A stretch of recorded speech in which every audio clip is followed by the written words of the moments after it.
Anda pasti sering melihat gedung-gedung tinggi di perkotaan seperti ini. Anda juga pasti sering melihat tower-tower crane saat gedung-gedung tinggi tersebut dibangun. Ya, tower crane memang digunakan untuk mengangkut bahan bangunan yang berbobot berat ke bagian atas gedung untuk memudahkan proses pembangunan. Tapi tahukah Anda bahwa crane mampu mengangkat beban bertonton hingga ratusan meter secara vertikal? Berikut merupakan bagian penting sebuah tower crane agar dapat bekerja secara optimal. Seperti pondasi yang biasanya dicor menggunakan semen dengan kedalaman tertentu, mass section atau tiang penyangga yang biasa dibangun dengan bentuk menyilang secara vertikal, slewing mechanism yang dapat membuat crane berputar 360 derajat, counterweight atau pemberat yang berada di sisi ujung crane, dan kecakapan operator dalam menghitung jarak antara titik angkut beban dengan besaran beban yang akan diangkat.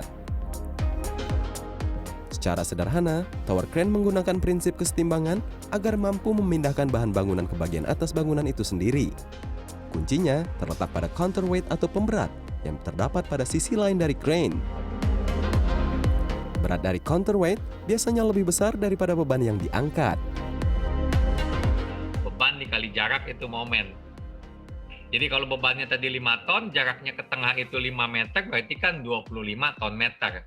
Nah, tinggal yang di ujungnya ini. Kalau paling ujung itu katakan jaraknya 10 meter, berarti kan 25 dibagi 10, berarti 2,5, maksimum 2,5 gitu loh. Tapi kalau jaraknya dari tengahnya ini 5 meter juga, ya dia bisa mengangkatnya ya 5 ton juga gitu loh.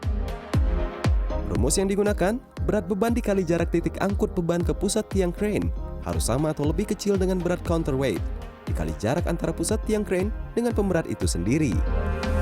Agar kokoh menahan beban, tower crane hanya dapat berdiri dengan pondasi sendiri pada ketinggian 20 hingga 30 meter saja. Jika lebih dari itu, biasanya tower crane akan disandingkan dengan bangunan inti yang sedang dibangun, agar pondasi tower tetap mampu mengangkut beban yang semakin tinggi.